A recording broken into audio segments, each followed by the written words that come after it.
From HanselMinutes.com, it's Hansel Minutes, a weekly discussion with web developer and technologist Scott Hanselman. This is Lawrence Ryan announcing show number 357, recorded live Thursday, January 31st, 2013. Support for Hansel Minutes is provided by Telerik, offering the best in developer tools and support. Online at telerik.com. And by Franklins.net, training developers to work smarter. And now offering GesturePak, a powerful gesture recording and recognition system for Microsoft Connect for Windows developers. Details at gesturepak.com. In this episode, Scott talks with Kyla McMullen, the first African-American woman at the University of Michigan to graduate with a Ph.D. in computer science, about how to increase diversity in engineering disciplines. Hi, this is Scott Hanselman. This is another episode of Hansel Minutes, and I have on the Skype Dr. Kyla McMullen. How are you?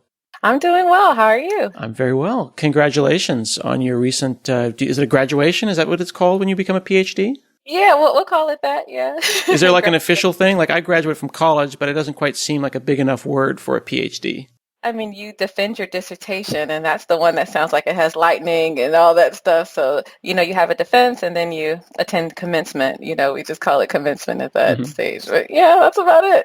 I imagine that defending your PhD dissertation is like I don't know. I think of it in my mind as like an episode of Glee where you're like it's all alone up on the stage with a single microphone, and then way in the back there's like 3 PhDs that are all staring at you. Or is it bigger than that?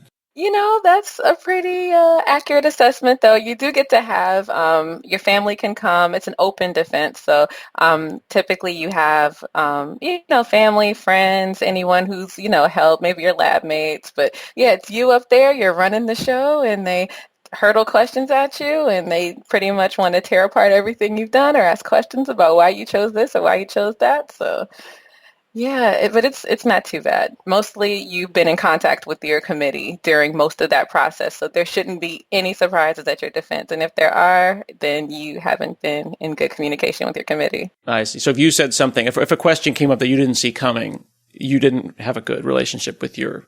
Well, you can't anticipate every question, but if there's something that they ask fundamentally, like, why did you choose this metric to analyze your data? Typically, you have a data meeting, and they would have seen that before at some point. So if it's a fundamental question of something you've done, then yes, you did not have such a good relationship. But if it's something like, oh, well, how could these results extend to area A that you have no idea about? That's something you can't anticipate them asking, and no amount of preparation would have, done that, or no amount of meetings would have made you be able to anticipate that. When you are a PhD in computer science, how does that differ in your mind from like software engineering, which I have a degree in software engineering, which I made a conscious choice to get that degree rather than computer science. Mm-hmm. And while I find talking to you as a PhD in computer science very intimidating, I'm thinking to myself, are you like an amazing programmer, or how do you see the differences between computer science and software engineering? Okay, so on the undergrad level, I think that there really isn't a difference between software engineering and computer science, because what are you doing at the undergrad level? In both majors, you're just making software. When you get to the graduate level, typically you're finding your niche, you're finding your area that you'd like to discover and make a contribution to. So on the surface, in undergrad, there's no real difference, but in graduate school, it's not just about being the best programmer on earth. It's about taking the tools that you know and helping to either add to like a body of literature where there's a hole, or make something new or discover new things. So it's more the inquisitive side, I guess, of computer science. So it's not always about writing the correct program or solving this problem. Yes, writing code is a part of the process, but it's not the end. Like once you make the program, now you have to, for example, I'm in human-computer interaction. So now I have to have people test the code, and then I get data and I have to analyze that data in accordance to other studies that have happened. So couldn't you be a great computer science PhD, but a lousy programmer? Could one? You could. I know some lousy programmers that are PhDs in computer science. Not to say, I mean, it's a lot harder if you're not a good programmer because then you'd have to outsource your programming.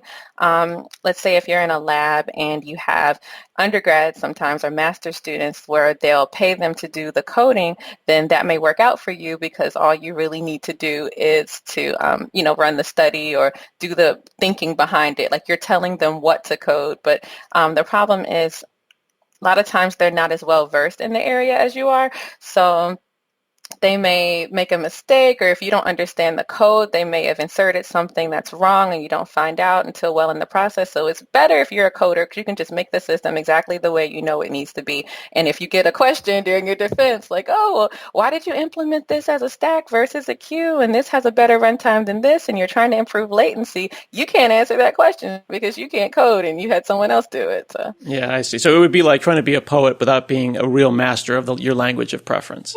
Yeah, exactly. You're telling someone else your feelings, but you don't exactly know what they've done with your thoughts. Yeah, exactly. So you're a PhD in computer science, and I know lots of PhDs in computer science, but why is your recent achievement a big deal? Like, why is it notable in any way? So that's actually something I've been sort of, I guess, struggling with in the recent weeks. So I think it's notable because, number one, just having the first in general, but I think well, the first what? We haven't actually said why. You are the first Black female computer science PhD out of the University of Michigan. Correct. In 2012. In 2012.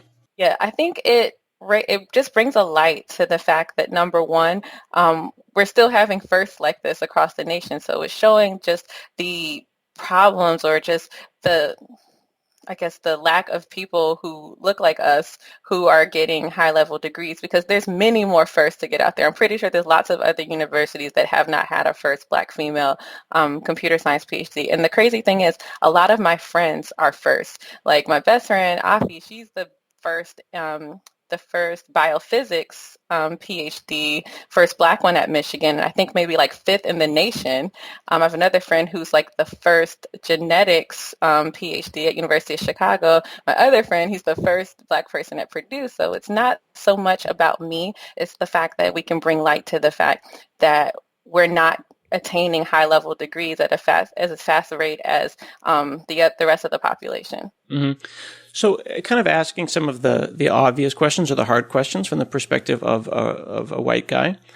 Okay. And for white people that are listening, why should a white person care? Like, why should I care? If I think of myself as being, let's just assume I'm not racist and I want everyone to succeed, I might say to myself, what does programming have to do with color? And, I just want to hire the best person for the job. Why should I care either way, whether there are lots of Black folks programming or none at all?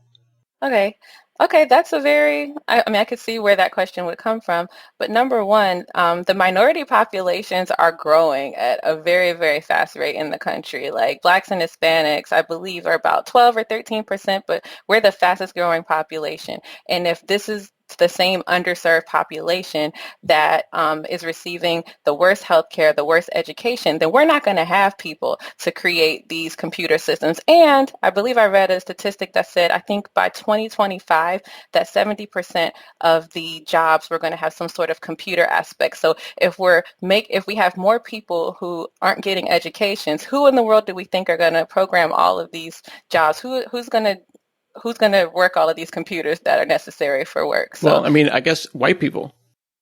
But the white population is diminishing and shrinking. So even if you had every white person operating a computer, that would still be a small fraction of the population. So we need to make sure that we have things in place to make sure that Latinos and that Black people and all underserved communities, that everyone has an equal access and has an equal opportunity to major in anything, not just computer science. I think computer science, I want everybody to be a computer scientist, but it's really important to make sure that we have people to step up and be just able to take the place of the people who are retiring and getting out of these jobs. Okay, so that's one perspective, the idea that the population is changing. It is less all white folks, and now it's very diverse.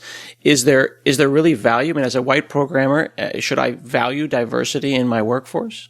You should definitely. There's studies actually that show that the more diverse a team is, like on a group project, the more diversity there is, the better the solution usually is. The more diverse the solution, the more versatile it is. So yes, as a white person, as a person in general, as a person who breathes, you should be you should be very, very concerned with diversity because you want to make the best overall product. And that doesn't have to do with color. That has to do with making sure you're including everyone in the decision-making process.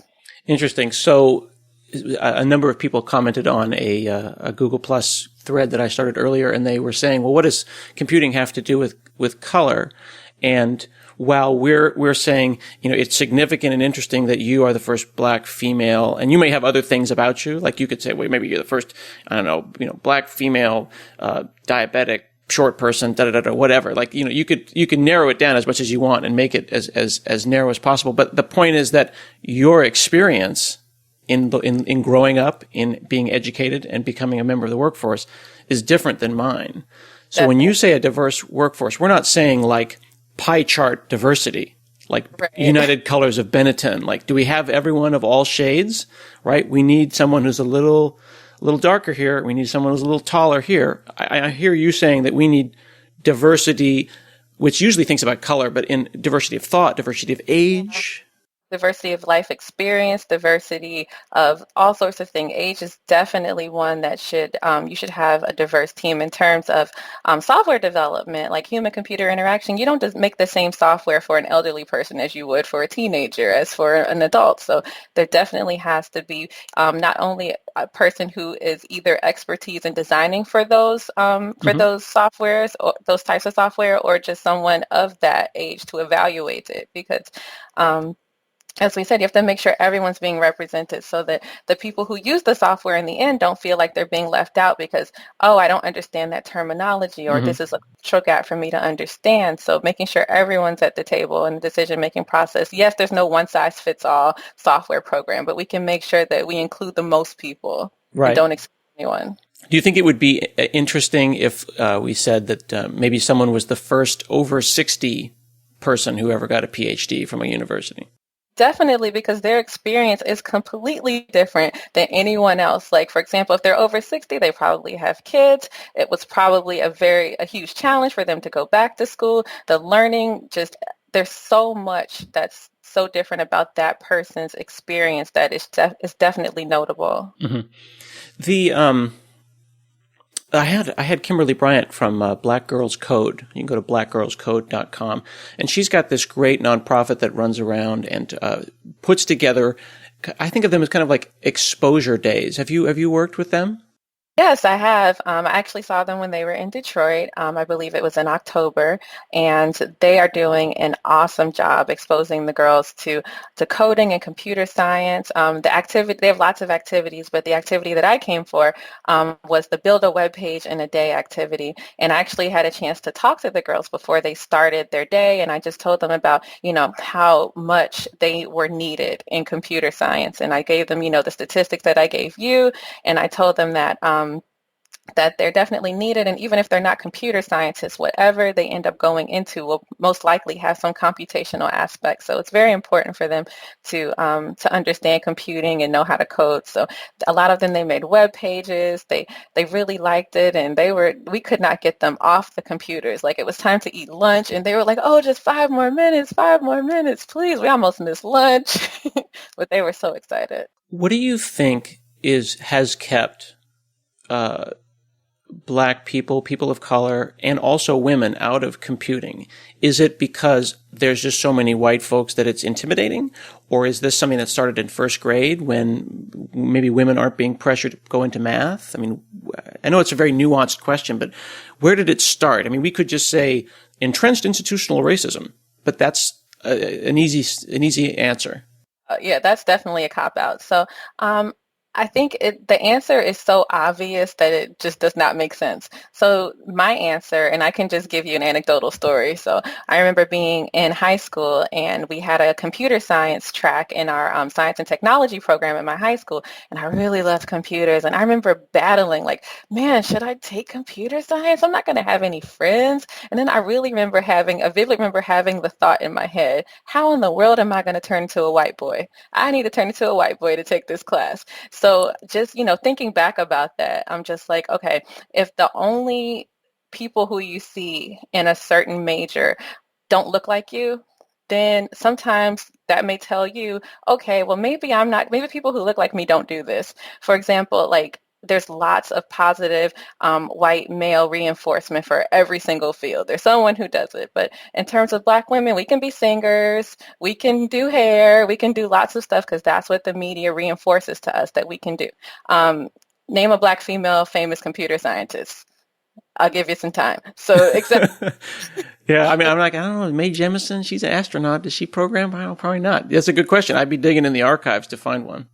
So it's kind of few and far between. So one, I think, is just not seeing anyone who looks like you, like not having a role model of someone who looks like you, who's successfully done what you want to do. So I was fortunate enough to have lots of role models along the way. So, first I took the course and the class was taught by, I remember my teacher was Mr. Ware. He was very young, not really young, but I think he was like maybe 22 or 23, and he had just got his master's in like computer science and math. And I was like, man, Mr. Ware is cool. Like we would come in and talk about the basketball games. What did he look like? He was a Black man, young Black man who came back to teach. And I mean, I tell him all the time, like, Mr. Ware, you're the whole reason I went into computer science because, and he was brand new that same year I decided to sign up for computer science. He was brand new to the school. And the fact that he could come in, be normal, talk about like what happened the weekend and music and things we were all interested in, and then say, okay, now this is how you program a for loop, or even bring those examples to the classroom. Like it was amazing. It was really amazing. Do you think that is the fundamental issue? I mean, I remember kind of growing up in the 70s and 80s that I was always hearing about from people who were not white that I'm not seeing people that look like me in TV, on commercials, in magazines. And from my perspective, I can intellectualize that, but at the same time, I really can't see it. I'm just like, well, I mean, what's the big deal? Like, who cares? Because it's this implicit reinforcement that you get growing up. Like there's nothing that someone who looks like you has not done. So there's lots. So but for me, it's like, okay, well, maybe we don't do that. Maybe that's not something. I thought I wasn't going to have any friends, but that's one of the reasons. I think another reason also is also the lack of exposure to the possibilities of the field because of the fact that I don't know anyone, or I didn't know anyone, or didn't have anyone who could tell me about the field or anything about computer science. I thought it was all making web pages. I thought I was going to get a PhD in making web pages when I started. But that was the extent of my knowledge at that time. But if you don't have anyone who's been there, then it's hard to exactly imagine a future for yourself within that field. So that's also another component of that. I love that, getting a PhD and making web pages. I think that I think if I asked my relatives like what I do, you make web pages, right? Yeah, that's pretty much it. And actually, let's shift a little bit. What was your PhD in? I know because I read your paper, but share with us what your dissertation was about. Sure. My dissertation was in virtual spatial audio and how we can design interfaces that help people to recall the configuration of the environment. So I know that's a lot of words that don't sound like they go together, but an analogy would be virtual reality, like 3D virtual reality, how you can put on the glasses and you can see a virtual world and you get all the depth, or even putting on 3D glasses at the movies and how you put on the glasses and you feel like things are coming at you and placed at different areas around you. The same analogy except for sound.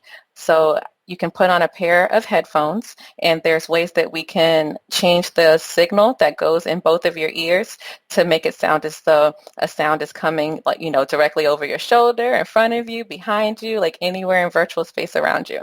So taking that environment, I studied, number one, how in the world can we get accurate virtual sound display for lots of people, because we all hear sound differently just because of our physiological aspects, because of the shape of our ears, the placement of our ears on our head, our shoulders, lots of things influence the way we hear sound. So it's kind of like another analogy would be prescription glasses. So everyone pretty much needs a different eyeglass prescription. So I came up with a way of making sort of, I guess, ear glass prescription, where it's sort of akin to going to the drugstore and picking up some glasses that already have some prescribed, I guess, plus two. So I don't really wear glasses, so I don't know what. Diopters.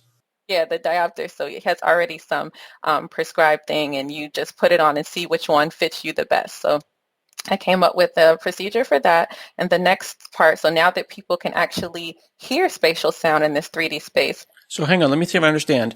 You came up with a way to describe a profile that says, your head is one size and your ears are one shape, and my head is one size and my ears are one shape, and you can balance that out so that we are on a level playing field, and then you can apply spatiality to that? Yeah, somewhat. So it's more so than just taking the ear and head shape and torso. We actually we didn't care about the ears or head or torso. We just let the listener listen to some sounds and tell us which one sounded like they were coming from up versus down, left versus, well, not left versus right, 'cause that's pretty simple, but forwards versus backwards. And from there, we had already let's say a set of eyeglasses or a fixed set of measured eyeglasses. So we used that to narrow down which one would be the best for that user. How many different types? I think there were maybe maybe 22 or 23. Interesting. That reminds me of the, in Windows, there's the clear type thing that says, which of these looks best to you? And then you click it and it goes, well, which of these look best to you? And it's like, exactly. And then you just narrow it down. And then you have, it's like blood typing. Oh, you're a type C hearer. And then now I can apply spatiality to sound. Spatialness? I don't know if that's a word. I'll go with that. Okay, wow. So that sounds like a lot of math. Yes, it is. It's a lot of math, a lot of coding, but it's a means to an end. You understand the math that needs to go on behind it, and you code it up, and the fact that you can invent something that was never before possible to be created, that just drives the whole process. You're like, okay, I'm going to do this. I'm going to do something really cool with it. So it helps you to just get through it. It seems so overwhelming, though, the idea that you're like in a place that no one's ever been before, like exploring new territory, but also that you can do it. And getting back to what we were talking about before, is that taught that I can go and make this happen, no matter what color you are, or is that the drive that you were born with? I can only speak for myself, so I'm generally an optimist. So I tend to think I can do anything. If someone tells me I can't, I can show them 5 ways I can. And I think that's just generally something I'm born with. I have met a lot of people along the way where, for whatever reason, I'm really interested in what keeps people of color in graduate school and Ph.D. programs. And I mean, like, people who have all the credentials and the scores, like what keeps them there versus not. And I was having a conversation with a friend, and we were saying it's that hustle. We call it the hustle. Like, you have to be that person that's like, look, even though this has never happened before, or someone says I can't, I have a certain amount of hustle in me that says, you know what, I can and I'm going to. And if I can't, I'm going to figure out who knows this one aspect, talk to them, and we'll figure it out. Like, you have to have some element of hustle because everything is not going to be easy. Yeah, I love that. You can't teach hustle. Nope. You just gotta have it. But it makes me think about, I've got a niece who is going into college now, and she's 18, and I keep trying to tell her, don't live your life by default. Like, if you make no decisions, then decisions will be made for you. And the next thing you'll know, you'll be managing McDonald's. And that's fine if that was your goal. Like, if your goal was, I'm going to go out there and I'm going to manage the hell out of this McDonald's, then that's great that you do that. But if that's not your goal, and then you're like, how did I end up managing this McDonald's? Then you lived your life by default and you didn't hustle.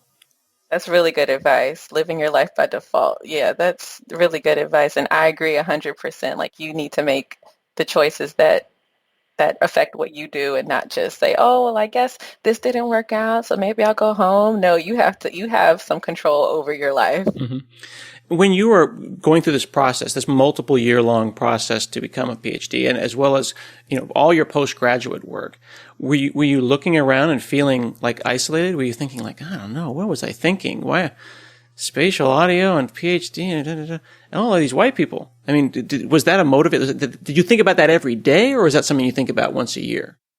Uh, well, it was definitely something that I noticed, but I've gotten immune to it. And when I was an undergrad, like I went to a pretty diverse university. So I was pretty used to being, one of the few people of color, or one of the few women. Actually, at Michigan, I had to get used to being one of the few Americans, let alone Black people, let alone people of color, because I'm not sure if people are aware of this, but there is a dearth of Americans in PhD programs across the sciences and engineering. And I'm not saying this to say, okay, we shouldn't have international students, but we are not properly educating our kids over here so that they can be competitive in graduate school and go on to attain these higher degrees. So there was actually a meeting we had during orientation. They said, okay, raise your hand if you're from west of the Mississippi. Two, raise your hand east of the Mississippi. 3 hands go up.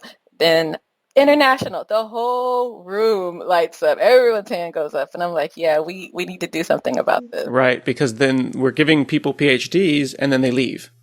And it's the brain drain is what they call it, because we're spending all of our states are funded.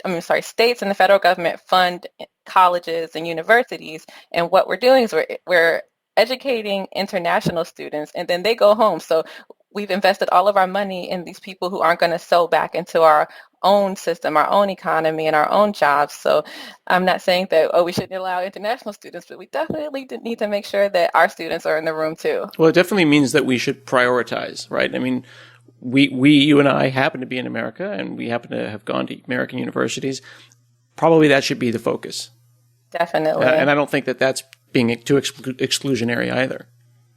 I don't think so either, but there definitely has to be some balancing or something, because we have a brain drain and there's going to not be enough Americans to field American jobs. And that's going to be a problem when you have to enlist help from other countries to come and just run your country, because you're not servicing a highly growing population. There's a huge underserved population whose numbers are on the rise. And then you have people who really don't see the purpose of having diverse people in these sorts of positions. So it's a setup for a huge problem.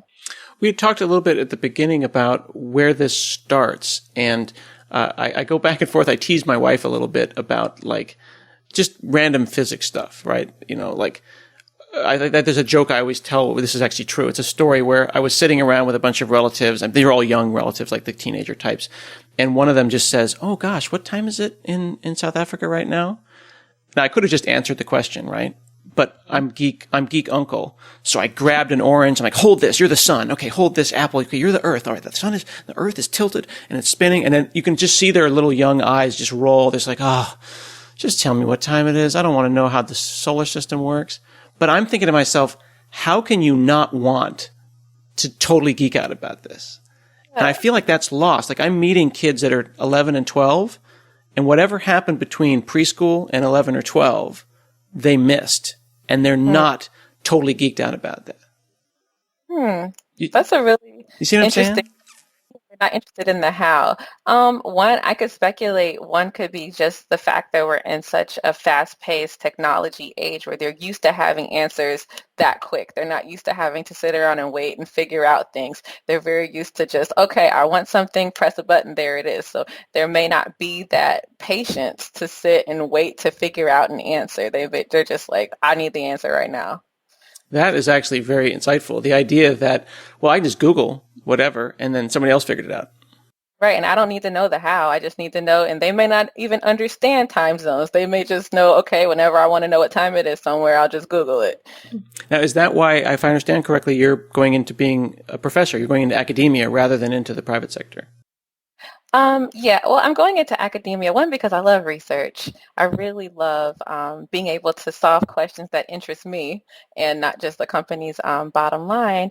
And two, just because I really enjoy students. I really enjoy students and the whole academic process. I love mentoring. Apparently it comes natural to me because I have lots of mentees. I never have had a formal mentoring program, but I have lots of mentees. So I've been told it's something that just comes very natural to me. So it was a no-brainer I've been in school long enough. It's one thing I know, it's school. So I can definitely help people who are, on that path or they're kind of unsure about what to do or they just need some guidance. So it was a no-brainer for me. And do you think that it will make a difference that you are out in front in that case? You're going to be seen by people now.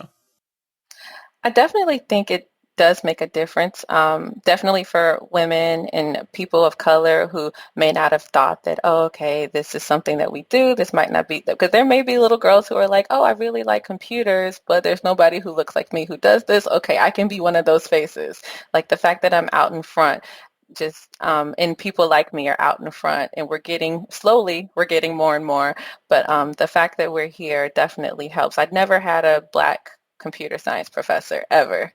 I had a few women, but never had a Black female or Black computer science professor. But all of that to say, I think being in the classroom and being that resource for people who look like me will definitely help.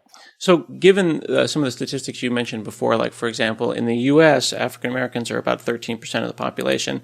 Would success look like 20 years from now, 13% of computer scientists are Black, and we stop thinking about it in the sense of it's a representative group? Yeah, I think that success should match the population. That means that, as a naive statistic, that everyone has an equal chance at the exact same jobs and careers. So I think we should try to mirror as closely as possible the national population. Yeah. If some people had commented on some of these different threads about these scholarships and things, and they'd said, well, I'm just going to hire the best person for the job. Which then makes you wonder, though, well, if only one kind of person applies for that job, then, how do you know you didn't get a representative group? You may have got, who knows, any number of things can conspire to give you a list of candidates. But it isn't necessarily affirmative action to simply, make sure that women are hearing about this job or make sure that people of color are hearing about this job. When that gets them in the door, they still have to achieve the interview and be hired on their merits. Exactly. So it's not though you're saying, okay, well, let's just find a Black person and hire them and they know a little bit about computers. Make sure that the qualified pool of applicants, that there is, like you said, the information gets out to everyone. Because when there's an interview process, there may be a call for interviewees that, a whole population does not see. There's lots of listservs and listprocs and probably things that may not have any people of color on it. So if you're only sampling one group of people, then of course you're not going to get any people of color. So, and if you don't care about diversity, you're never going to find the list of people. We have email lists. People are like, where are all the Black people in computer science? We have an email list. We had a conference at one point. We're out there. But if you don't value diversity, then you won't get those applicants. And some people feel like, oh, it's charity to go and find them. No, these people are just as qualified, if not more qualified. So why not? Yeah, why not give them that opportunity? And hopefully in the future we won't have to. We'll just have a representative group of people to pull from, and everyone will feel like they can be anything. Yes, that would be an ideal future, definitely. Well, thanks so much for chatting with me today, and I wish you all the best in your coming academic career. Thank you so much. It was a joy talking with you. This has been another episode of Hansel Minutes, and we'll see you again next week.